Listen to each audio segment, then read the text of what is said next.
Irmãos, nesta época aí que estamos vivendo, com rumores de guerras, pandemia, fome aumentando no mundo, é inevitável nós voltarmos os olhos para o céu e nos perguntarmos mais uma vez, né? Será que agora Jesus vem? Eu sei que no passado muitas pessoas devem ter feito a mesma pergunta, e claro que fizeram, quando houve guerras, quando houve também pandemias, não é?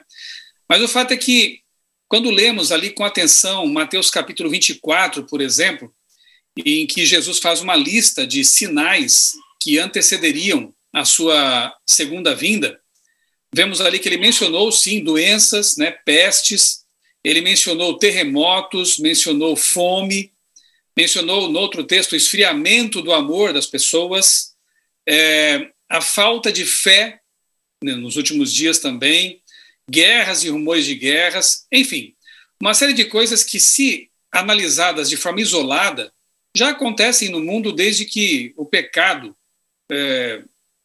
ganhou terreno por aqui, né? Alguém pode questionar, mas sempre houve guerras, sempre houve momentos de fome, sempre houve terremotos, é verdade. Mas o que alguns esquecem é de um outro sinal que talvez passe ali batido, mas que é muito importante. Eu costumo dizer que é o sinal todas essas coisas, porque Jesus falou, depois de fazer essa lista, ele falou o seguinte: quando virdes acontecerem todas essas coisas, sabei que está próximo às portas, né? E aí, lá em Lucas é dito: levantai vossa cabeça para o alto, né? Porque realmente o fim se aproxima. Então, esse sinal, todas essas coisas, ele é importante porque ele mostra o seguinte: apesar de que esses sinais realmente acontecem de forma isolada e não tão intensa ao longo da história, me parece que é a primeira vez na macro-história, digamos assim, em que tudo isso está acontecendo com grande intensidade e ao mesmo tempo, né? Nunca vimos realmente... veja, houve outras epidemias, né, no passado que ceifaram até mais vidas, mas não creio que tenha havido uma pandemia, uma epidemia, uma pandemia que tenha envolvido todo o planeta.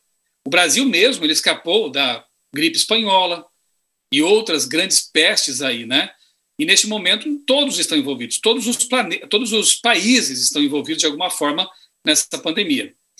Guerras e rumores de guerras, há muitos conflitos neste exato momento. Aí, semana passada mesmo, e nas semanas anteriores, houve um grande risco aí de que houvesse uma guerra, uma grande guerra aí, envolvendo Rússia, China, Estados Unidos, talvez a OTAN, ali tendo a Ucrânia, né, como pivô disso aí. Parece que, de novo, os ânimos aí arrefeceram, né? Mas todo o tempo nós vemos aí tensões e ameaças de guerra e assim vai, né? Então, já ficou muito claro que este mundo não é um local seguro para se viver.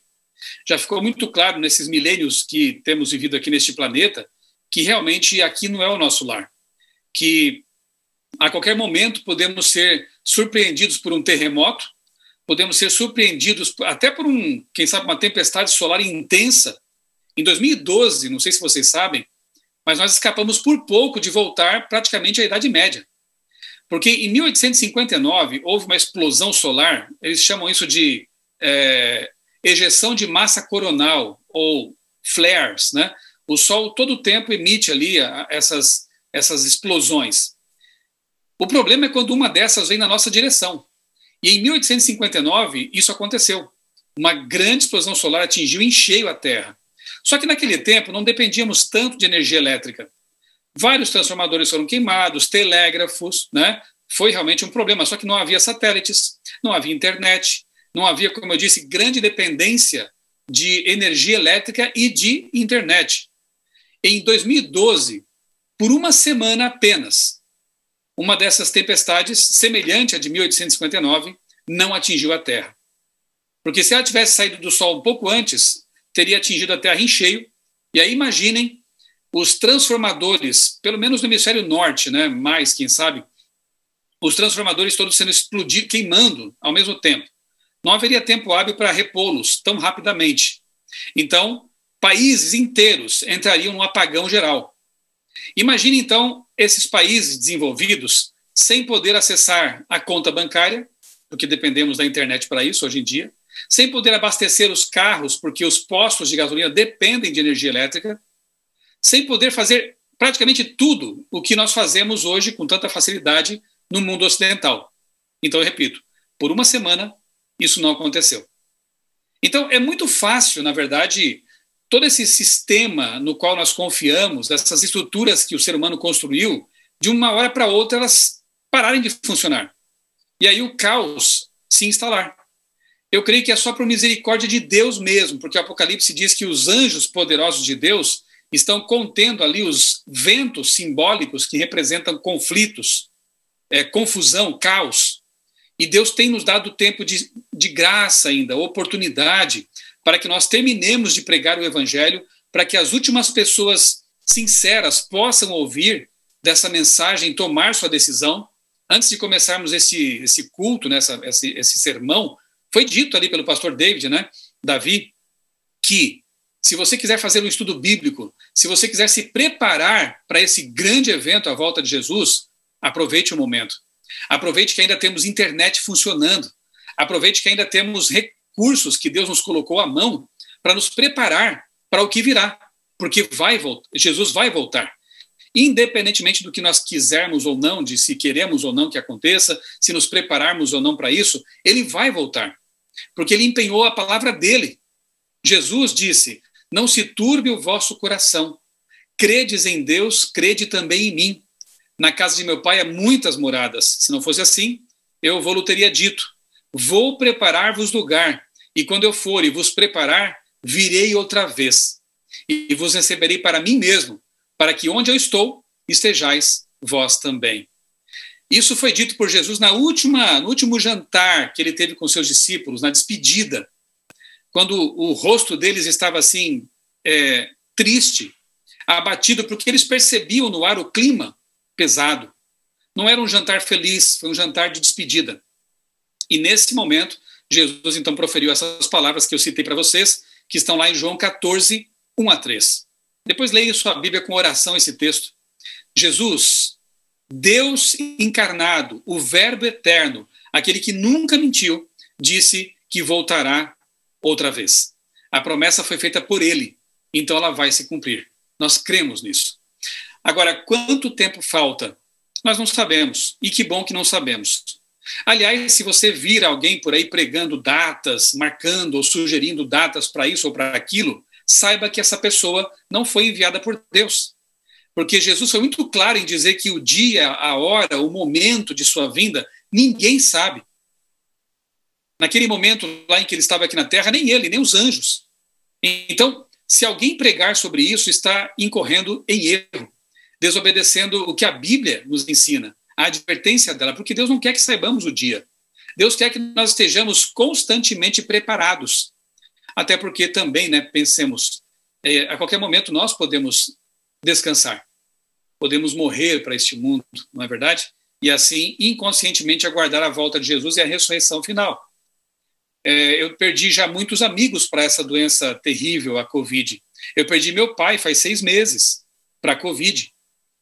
Então nós não sabemos, a nossa vida ela realmente é muito frágil e nós temos percebido mais do que nunca, neste tempo, como a vida é frágil, como de uma hora para outra podemos estar respirando e deixar de respirar. Então, na verdade, se pensarmos bem, o senso de urgência tem que nos acompanhar o tempo todo. Porque não adianta eu estar preocupado com o dia da volta de Cristo e não estar preocupado com o dia de hoje, que é quando eu tenho que estar pronto para a volta de Cristo. Cada dia, cada dia, cada dia. Em comunhão com Ele. Mantendo uma amizade íntima com Jesus. Estudando a palavra dele todos os dias. Orando. Realizando culto. Agora não podemos estar presencialmente nas igrejas, mas, por favor, não deixe de fazer o culto familiar. Reúna seus familiares, aqueles que moram debaixo do seu teto, e ali orem a Deus, leiam uma porção da Bíblia, participe do projeto Reavivados por Sua Palavra, todos os dias um capítulo da Bíblia, para conhecer mais a palavra de Deus, para que quando ela for retirada do povo, de circulação, esteja aqui, guardada em nossa memória, em nosso coração. Então agora é o tempo de nos prepararmos para a volta de Jesus. Não adianta pensar no futuro. Nós temos que pensar em agora. Tanto é que a Bíblia diz, né, que eis aqui agora o tempo oportuno. Eis aqui agora o dia da salvação, disse o apóstolo Paulo. Sempre é hoje. Irmãos, eu quero convidá-los a ler comigo um texto que tem sido alvo de minhas meditações nesses últimos meses. Eu sempre li esse texto, sempre gostei dele, sempre usei em estudos bíblicos, mas eu confesso a vocês que nunca tinha me dedicado a um estudo mais profundo desses versos, desses poucos versos aqui, Tito, capítulo 2, versos 11 a 13. 3 versinhos da Bíblia que dizem muito. Aqui o apóstolo Paulo sintetizou o que nós temos que fazer enquanto aguardamos a bem-aventurada esperança da volta de Jesus, como temos que viver, qual o primeiro passo para estar preparados para a volta de Jesus. Tudo isso, teologia bruta, condensada em 3 versos. Vamos ler juntos? Se você tem sua Bíblia aí à mão, ou seu dispositivo eletrônico, enfim, abra para ler comigo Tito, capítulo 2, versos 11 a 13. Eu tenho usado esse texto aqui em vários sermões ultimamente, porque ele tem falado muito ao meu coração, à minha mente. E eu espero que ele também fale com você. Que o Espírito Santo que inspirou esse texto, nesta noite, fale com você. Tá bem? Tito 2, verso 11. Porque a graça de Deus se manifestou trazendo salvação a todos. Ela nos educa para que, renegadas a impiedade e as paixões mundanas, vivamos neste mundo de forma sensata, justa e piedosa, aguardando a bendita esperança e a manifestação da glória do nosso grande Deus e Salvador, Jesus Cristo. Quem vem é Deus, na pessoa do Filho, né? Jesus Cristo.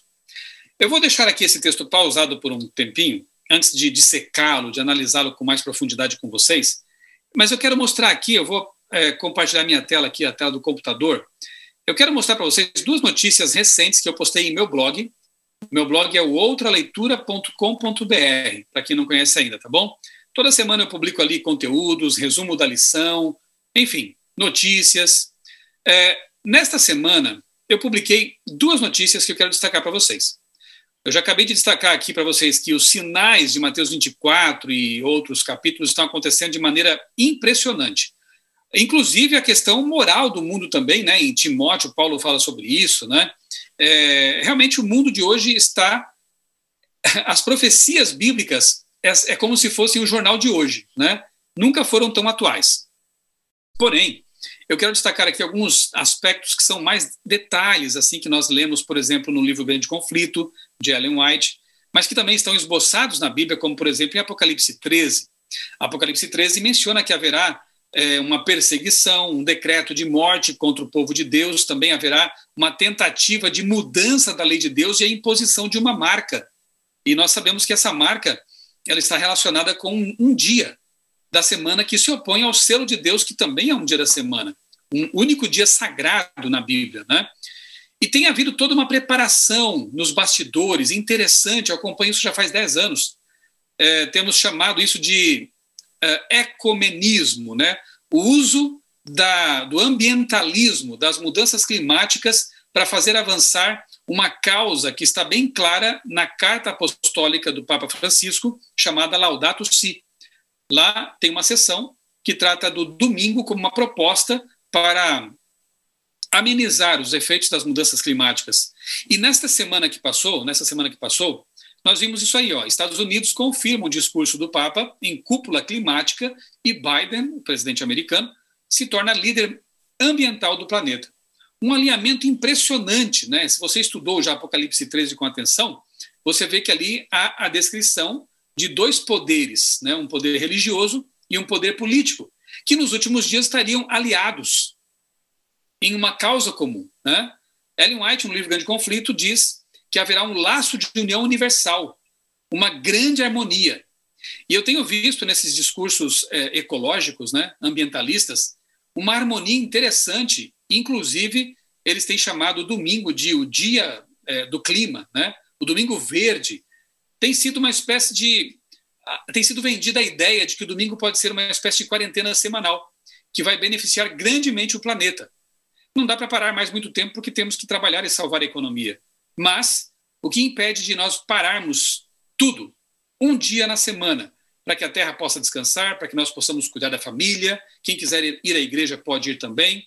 Eu não estou aqui inventando uma hipótese, isso está sendo já aventado, isso já está sendo apresentado por autoridades, por prefeitos, por governadores no mundo, e nesta semana aconteceu então esse encontro, a cúpula do clima.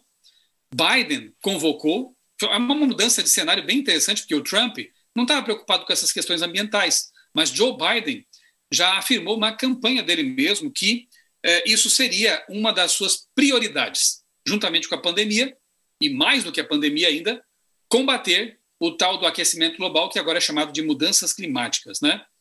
E com isso, Joe Biden, que é católico, se alinha ao Papa Francisco, que é jesuíta, e que tem uma proposta bem clara para ajudar, segundo a ótica deles, a amenizar esses efeitos das mudanças climáticas. Muito bem, essa notícia me chamou muito a atenção, porque ela praticamente confirma um estudo que tenho feito há 10 anos já, né?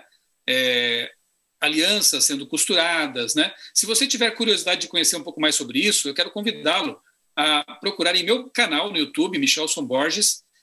Pode colocar lá no buscador a palavra ambientalismo, ecumenismo, decreto dominical. Você vai encontrar vários vídeos em que eu trabalho esse assunto aqui, mas hoje não dá tempo de a gente, então, se aprofundar muito nisso. E a outra notícia que me chamou a atenção, me deixou até alarmado também, igualmente nesta semana, é esta aqui, ó, que, na verdade, eu reproduzo aqui duas fontes, né? Aqui é do El País. A outra notícia era da Época Negócios e do Globo. No El País, um dos principais jornais espanhóis, nós lemos o seguinte, que cientistas criam 132 embriões com uma combinação entre macaco e humano na China. As técnicas de hibridização estão cada vez mais desenvolvidas e preocupam pesquisadores e autoridades. Na verdade, foi um pesquisador espanhol, um cientista espanhol chamado Juan Carlos Ispizua, não sei se a pronúncia do sobrenome é essa, e ele fez isso na China porque lá a ética científica é bem mais frouxa do que em outros países como da Europa e Estados Unidos. Então, lá é possível fazer experiências de hibridização com partes, né, humanas e partes de animais. Pesquisas como essa já vêm sendo feitas há alguns anos, em anos recentes, né? Eu me lembro, por exemplo, quando implantaram uma orelha humana num rato, num camundongo.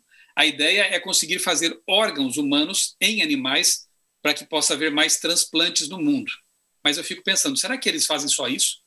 Será que em países em que não há uma ética científica tão bem estabelecida, eles não têm avançado já o sinal e feito coisas assim bárbaras? Não sei, eu só posso supor, né? Mas uma coisa é certa, já estão fazendo essas misturas. Quando eu leio sobre isso, me vem à mente um texto de Ellen White, escrito no século XIX, em que ela fala sobre amalgamação. Eu até coloquei aqui embaixo dessa notícia 3 vídeos em que eu falo sobre isso, tá bom? Se você depois quiser ver aí, tiver curiosidade, eu explico com mais detalhes essa questão da amalgamação. Mas o detalhe é que Ellen White diz o seguinte, que houve um pecado gravíssimo nos tempos antediluvianos, quando os seres humanos eram muito inteligentes, e por que não imaginar que eles fizessem experiências, né, que hoje voltamos a fazer? Não sei, eu posso supor isso levando em conta a longevidade e a tremenda inteligência dos antediluvianos. E por que não também uma mãozinha de Satanás aí nessa história? Então ela diz que um dos gravíssimos pecados que levaram Deus a intervir e destruir o mundo por um dilúvio foi o pecado de amalgamação entre animais e seres humanos. No tempo dela, isso era um absurdo. Dizer isso era supor que animais e humanos teriam cruzado sexualmente para poder ter, então, uma mistura de características. Óbvio que isso é impossível. Mas, por meio da engenharia genética, hoje isso já está sendo possível. E eu fico me perguntando, será que essa senhora, que não tinha tanto estudo assim no tempo dela, mas que escreveu tanta coisa fantástica sobre medicina, psicologia, teologia, família, educação, escreveu mais de 100 mil páginas manuscritas. Ela é respeitada lá na história norte-americana como uma das maiores escritoras norte-americanas. Será que ela não acertou mais uma coisa, né, ao escrever sobre esse tema aqui, que no século XIX não era compreendido, mas que hoje parece que realmente estão voltando a fazer isso? E quando o ser humano brinca com a vida, eu entendo que Deus diz, basta. Aí não. Já é uma fronteira que não lhes pertence, né? Bom, Jesus mesmo disse que, assim como foi nos dias anteriores ao dilúvio, será de novo, eu vou fechar aqui a minha apresentação, volto a falar com vocês cara a cara, será de novo nos dias anteriores à sua vinda. Jesus vinculou a sua segunda vinda com o tempo do dilúvio, o que nos faz crer que o dilúvio foi literal, porque Jesus não ia vincular a sua vinda literal com uma mitologia, com uma alegoria, né? Nós cremos que o dilúvio foi global e literal. E a escritora inspirada Ellen White diz que um dos pecados gravíssimos que levaram Deus a submergir o mundo e fazer um restart, reiniciar tudo, foi o pecado de brincar de Deus com a vida. A amalgamação, que hoje chamamos de hibridização. Por todas essas coisas e muitas outras, eu entendo que nós estamos na iminência de contemplar, de ver realizada a grande, a bem-aventurada esperança. Eu não posso marcar datas, não me compete fazer isso, e se eu fizesse, eu os convidaria a não crer mais nas minhas palavras. Não podemos marcar datas, mas podemos analisar os tempos e as épocas, né, como disse Jesus. Podemos olhar para as árvores e ver pelas folhagens, pelas flores, as estações. Portanto, para mim, a união de todos esses sinais e eventos mostra que a nossa grande esperança, o nosso sonho de ver Jesus face a face, se aproxima cada vez mais. Então, voltando agora ao texto de Tito, eu quero convidá-los a lermos mais uma vez, com calma, com atenção, para responder à pergunta: como devemos viver à medida que aguardamos a volta de Jesus, sabendo que está tão próximo o tempo? Vamos ler de novo? 2 Timóteo, Tito, capítulo 2, versos 11 a 13. Tito 2, 11 a 13. Porque a graça de Deus se manifestou trazendo salvação a todos. Ela nos educa para que, renegadas a impiedade e as paixões mundanas, vivamos neste mundo de forma sensata e piedosa, aguardando a bendita esperança, ou bem-aventurada em algumas traduções, esperança e a manifestação da glória do nosso grande Deus e Salvador, Jesus Cristo. É bonito ver que Paulo aqui, ele identifica, né, aquele que vem como sendo Deus, né? Portanto, Jesus é Deus. Não tem como pensar de outra forma. Aquele que vem é Deus, né? Deus Filho, aquele que encarnou, aquele que caminhou aqui sobre a terra, aquele que empoeirou seus pés neste planeta, que abraçou, que pegou crianças no colo, que valorizou homens e mulheres, aquele que prometeu voltar e vai voltar, aquele que morreu na cruz para nos salvar. É esse que vem, Jesus, o nosso amado Salvador. Eu destaquei aqui nesse texto alguns detalhes que eu quero compartilhar com vocês. Você percebe que o texto começa com a palavra graça? Primeira palavra, né? Primeiro tópico importante, porque a graça de Deus se manifestou trazendo salvação a todas as pessoas, né? Então você vê que aqui Deus é um Deus inclusivo. Ele quer salvar a todos, mas esses todos têm que aceitar a graça de Deus, obviamente. Tem que aceitar a salvação que ele oferece. E depois da salvação, a gente chama isso de justificação, existe ainda passos a serem tomados, né? Existe um alinhamento com a vontade de Deus, porque Deus não nos salva do pecado para nos manter no pecado. Não faz sentido. Há até uma frase que muitas vezes é mal empregada, mas muito dita por aí, que é a seguinte: Deus te aceita como você é. Isso é mentira. Deus nos recebe como estamos, para nos transformar segundo a sua vontade. Essa é a verdade. Veja, quando Jesus entrou na casa de Zaqueu, o ladrão, o corrupto, né, cobrador de impostos, ofereceu salvação para Zaqueu. E ele percebeu que precisava mudar. Senhor, eu vou devolver o que eu roubei. Quando ele perdoou a mulher adúltera e disse: olha, eu também não te condeno, mas vá e não peques mais. Quando a pessoa entende a profundidade da salvação, da graça, do preço pago por sua salvação, a resposta de amor dela é a seguinte: Senhor, o que tu queres que eu faça? Semana passada mesmo estudamos uma lição da Escola Sabatina muito bonita, que fala da aliança de Deus com Abraão. E ali nós lemos o seguinte: olha, Abraão, anda na minha presença e seja perfeito, ou seja, seja íntegro, seja justo, Primeiro passo, andar na presença de Deus. Aceitar a graça salvadora e habilitadora. Depois, depois ser íntegro. Ou seja, alinhar minha vontade com a vontade de Deus. Praticar as coisas que se esperam de um servo de Deus, de um convertido. Deus não nos salva para que nós permaneçamos no pecado. Isso não faz sentido. Bem, mas tudo começa com a graça, tudo começa com a salvação, obviamente. Não haveria esperança nenhuma se não houvesse graça, se não houvesse salvação. E Paulo não poderia começar de outra forma senão falando sobre isso, da justificação que inclui a todos aqueles que querem aceitar. Depois ele fala sobre a graça que nos educa. Nos educa. E eu estava dando uma lida lá no comentário bíblico adventista, e é interessante porque a palavra aí para educar, ela pode ser também entendida como santificar. Ou seja, depois que você aceita Jesus como seu Salvador e a graça salvadora, você começa a viver um processo de santificação, que na verdade é educação. A graça de Deus é o nosso título para o céu, a justificação. A santificação é o nosso preparo para lá, é a nossa adaptação para o céu. E ela dura uma vida toda. Cada um no seu estágio, mas sempre buscando mais e mais de Deus. Portanto, a graça não só salva, não só nos justifica, ela também nos habilita a crescer espiritualmente. Ela nos educa, ela nos santifica. E uma vez que ela nos dá o poder para ser salvos e também ser santificados, olha só o que acontece. Renegadas a impiedade e as paixões mundanas. Interessante isso, não? Eu pesquisei também essas palavras aí, no original grego, né, da Bíblia, e a palavra paixões, ela vem de eptimia. Eptimia. Essa palavra também ocorre em 1 João capítulo 2, 15, 16, e lá em Romanos capítulo 1, verso 24. Você lembra de Romanos? Aquele capítulo 1 tão especial, em que Paulo fala do Criador, Deus como nosso Criador, aquele que se revela por meio das coisas criadas, mas que quer que as pessoas vivam em santidade. No entanto, aqueles que quiserem viver em pecado, se entregar ao pecado, Deus respeita a liberdade e os entrega então ao pecado. As paixões mundanas.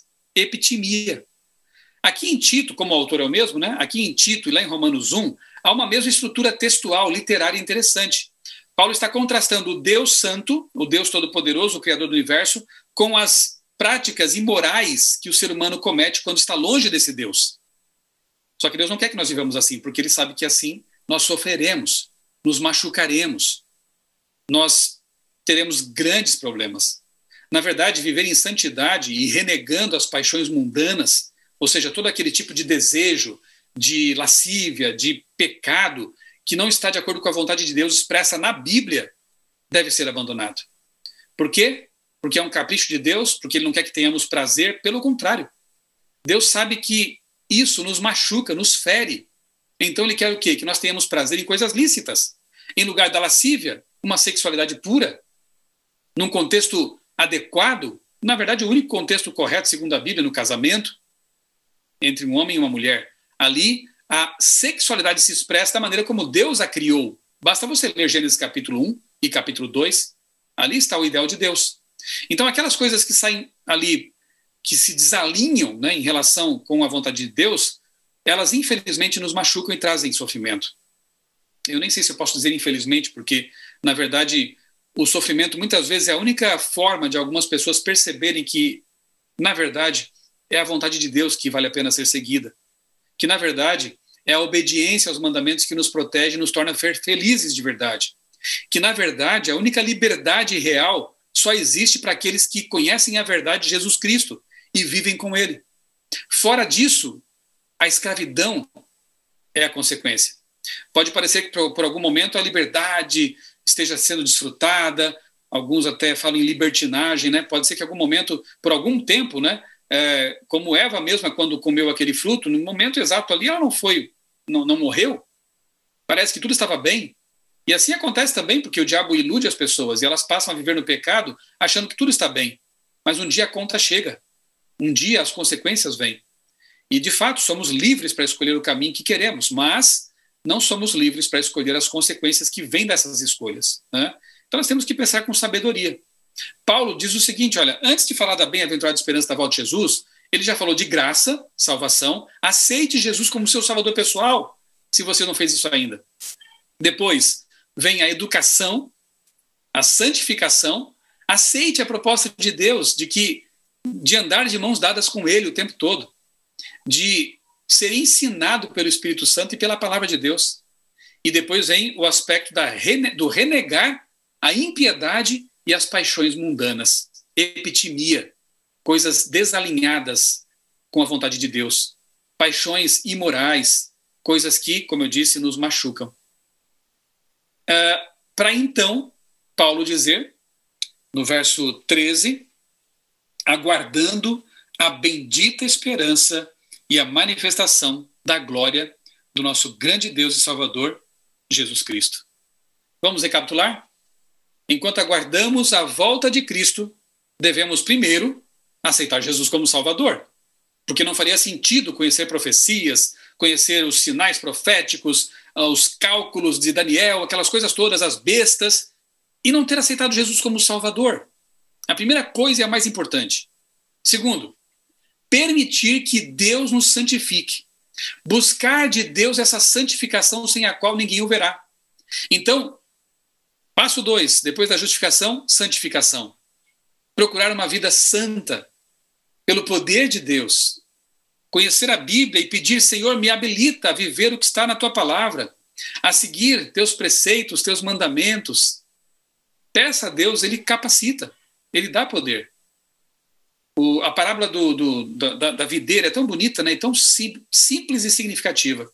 Jesus se apresenta ali simbolicamente como uma videira, a árvore, e diz que nós somos os ramos. O ramo só tem vida quando está conectado com a seiva vital da árvore, porque a árvore é vida. Ele precisa receber o tempo todo a seiva da árvore. Se ele se desconecta desse tronco, dessa árvore, ele seca. Leva um tempinho, talvez, com algum frescor, com algum verde, como alguns acham que podem viver no pecado por algum tempo, como se isso fosse liberdade, eu já falei sobre isso. Ele se desconecta e vive algum tempo ainda com a vida que ainda tem. Mas é como um celular que você tira da tomada. A bateria dura algum tempo, mas em algum momento apaga. Quem vive no pecado um dia vai ser apagado. É triste isso, vai ser triste para Deus, mas quem não quer viver para sempre, não vai viver nunca mais. O destino das pessoas que quiserem viver desconectadas de Deus, que é vida, infelizmente será a morte. A escolha é nossa. A escolha fazemos agora. Não há vida sem Deus. Não caia nessa conversa satânica de que a alma é imortal, de que você pode pecar porque não vai morrer coisa nenhuma. Essa mentira é velha. Começou lá no Éden. E o resultado a gente conhece agora no mundo. Já faz 6.000 anos praticamente que estamos vendo o resultado dessa mentira. Então não caia nessa conversa de que, na pior das hipóteses, eu vou para o inferno e viver eternamente no inferno. Não existe inferno desse tipo. Não existe purgatório, não existe vida sem a fonte de vida. O destino final é o seguinte: vida eterna ou inexistência eterna, morte eterna. É o que diz Apocalipse capítulo 20, por exemplo, entre outros textos. Então, sejamos sábios. Sejamos ramos que reconhecem sua necessidade vital de conexão com a videira.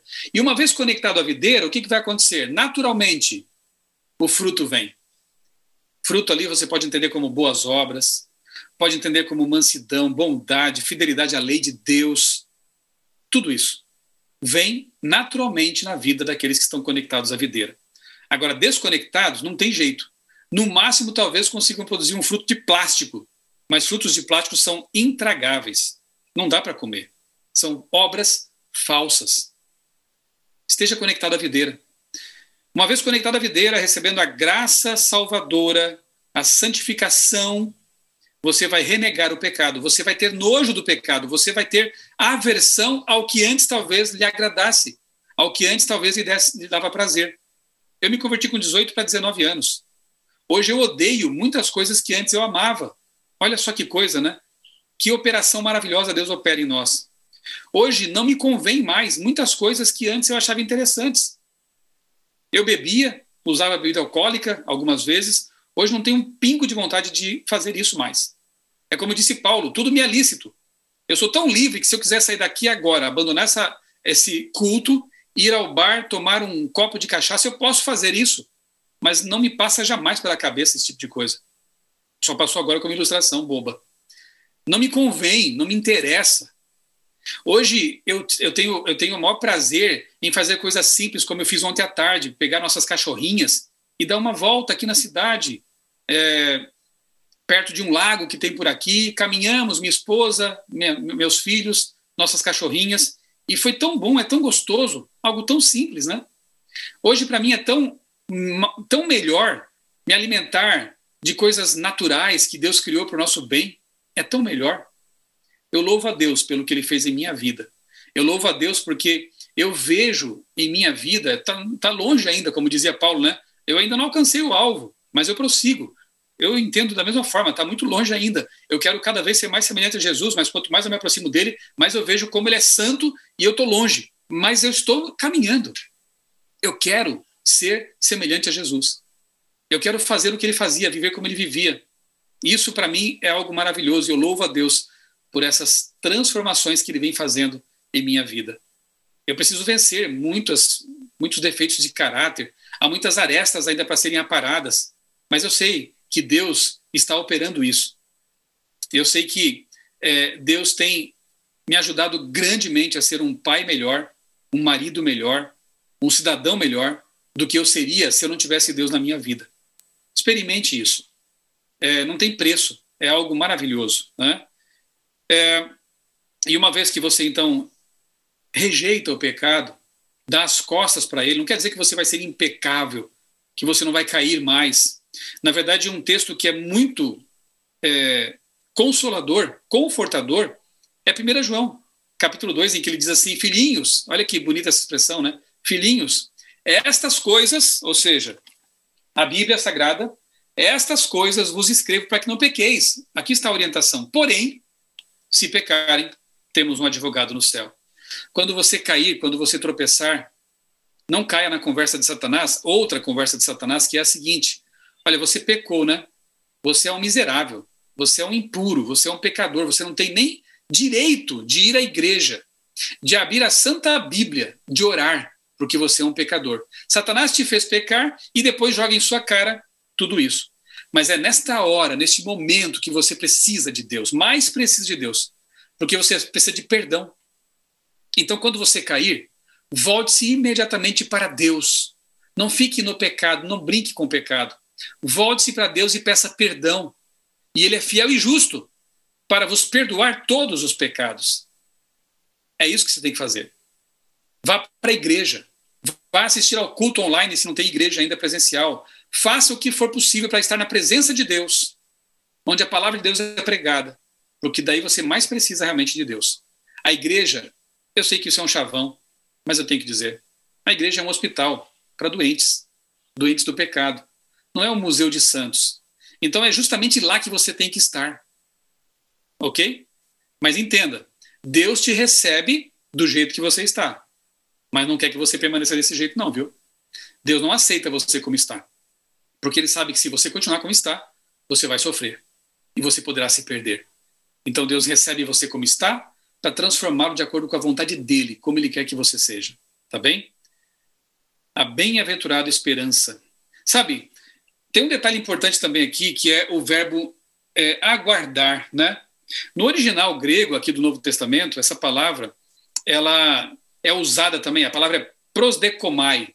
Prosdekomai. Essa palavra é usada também lá em Lucas 2:22, quando Simeão aguardava o Messias e então ele tomou no colo o Messias e teve a sua esperança concretizada. Perceba que a palavra prosdekomai ela é aplicada de forma literal para alguém que aguarda uma coisa literal. No caso de Simeão, ele aguardou o Messias, a primeira vinda dele. E quando ele pegou Jesus no colo, ele entendeu que a profecia, que a vontade dele havia se cumprido. A minha espera valeu a pena. Aqui está o menino, aqui está o Messias. A mesma palavra é usada aqui em Tito 2:13.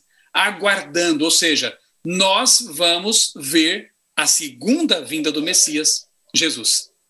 Tão literal, real, física, quanto foi para Simeão a primeira vinda de Cristo. Literal e física. Você lembra que lá em Atos capítulo 1, versos 10 e 11, nós lemos ali que quando Jesus estava ascendendo para o céu, voltando, né, para o céu, a fim de prosseguir sua obra de mediação por nós no santuário celestial, ele pediu que 2 anjos descessem para confortar os discípulos que estavam com aquela cara de, aquela expressão de tristeza, de saudade, né? E os anjos descem e dizem assim: olha, homens da Galileia, não fiquem assim tristes. Por que vocês estão olhando para o céu desse jeito? Esse mesmo Jesus voltará do modo como vocês o viram subir. Como ele subiu? Esse Jesus que subiu foi tocado por Tomé. Ele comeu com os discípulos. Ele era físico. Era um corpo glorioso? Sim, mas era físico. Foi tocado, foi abraçado. Ele subiu com esse corpo para o céu.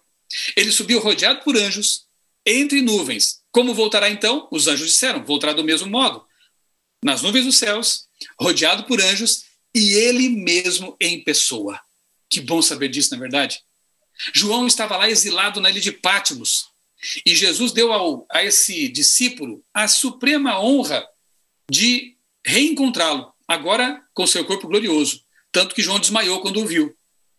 Com aquele cabelo branco que representa a eternidade, olhos de fogo, pés como latão reluzente, estabilidade, cinto de ouro, glorioso. João desmaiou, Jesus o levantou, lhe deu força, e João teve esse privilégio de rever Jesus. Aquela ilha que era uma prisão se tornou uma ilha iluminada.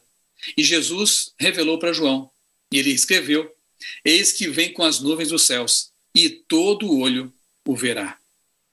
Eu sei que nós estamos vivendo num mundo que parece Pátimos, um mundo que parece Babilônia, um mundo que parece o Egito. Estamos todos exilados nesse planeta.